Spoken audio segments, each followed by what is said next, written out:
गृह मंत्री अमित शाह क्या कुछ कह रहे हैं, सुनिए। अवधि आने वाले दिनों में हमारी पैटर्न को एनालिसिस करने के लिए और इसको बचाने के लिए होने कानून को त्वरित गति से कानून के माध्यम से न्याय देने में हमें इससे मदद मिलेगी। मित्रों, एनएफएसयू अपने स्थापना के बहुत कम समय के अंदर अब 16 परिसर, जिसमें 7 स्थापित है, 9 स्वीकृत है और 10 अतिरिक्त परिसर संभावित है, प्रस्तावित है।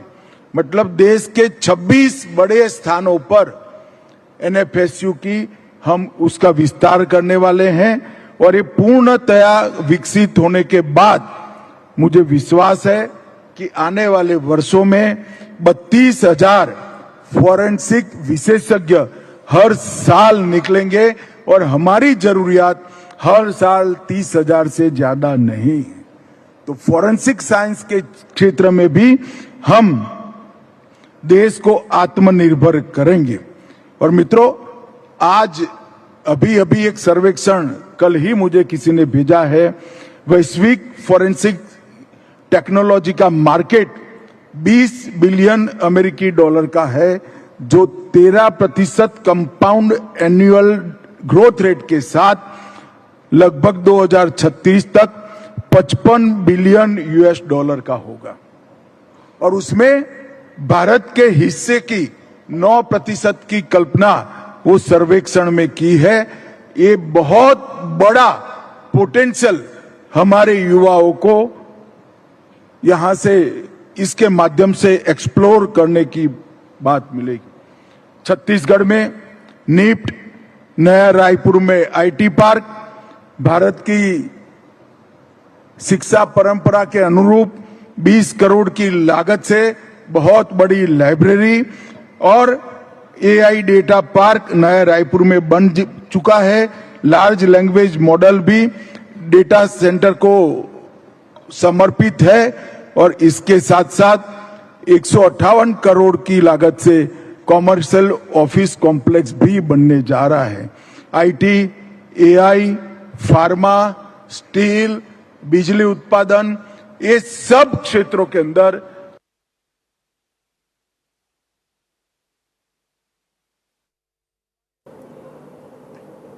साल से ज्यादा सजा जिस अपराध में है, वो सभी अपराध के स्तर पर फॉरेंसिक साइंस की टीम की विजिट कंपलसरी करी है। यही बताता है कि कितनी अपार संभावनाएं लाने की सुनिश्चितता करेगा।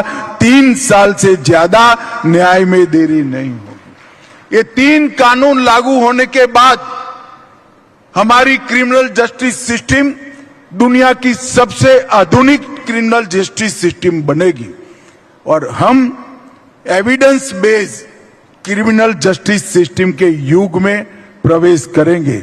आधुनिक, त्वरित और वैज्ञानिक न्याय प्रणाली बनाने का ये 3 क्रिमिनल जस्टिस सिस्टम के कानूनों से हमने काम किया है। मित्रों, मोदी जी का विजन बड़ा स्पष्ट है। 2047 तक विकसित भारत बनाने का जो लक्ष्य रखा है, वो केवल इंफ्रास्ट्रक्चर, इंडस्ट्री, इनोवेशन और आर्थिक विकास से जुड़ा हुआ नहीं है। इसमें न्याय भी समय पर मिले, वो लक्ष्यों में शामिल है। वो लक्ष्य की पूर्ति के लिए ये तीनों चीजें हमें बहुत मदद करेगी, इसका मुझे विश्वास है। मित्रों, एक जमाना था जहां अनुभूति या आभासन पर, कल्पना पर न्याय की दलीलें होती थी, साक्ष्य पर आधारित दलीलें होती थी। मगर मेरा मानना है जहां प्रमाण होता है, साइंटिफिक एविडेंस होता है, वहीं सटीक परिणाम आता है। और मैं मानता हूं कि एफएसएल की मदद से हमारा सजा कराने का दर कुछ ही सालों में विश्व के सबसे ज्यादा सजा कराने का दर वाले देश तो बीएसएफ के जवानों से संवाद करते हुए गृह मंत्री अमित शाह छत्तीसगढ़ के रायपुर में अपनी मौजूदगी 2 दिवसीय दौरे के दरमियान दिखा रहे थे। अब एक बार फिर से खबरों का रुख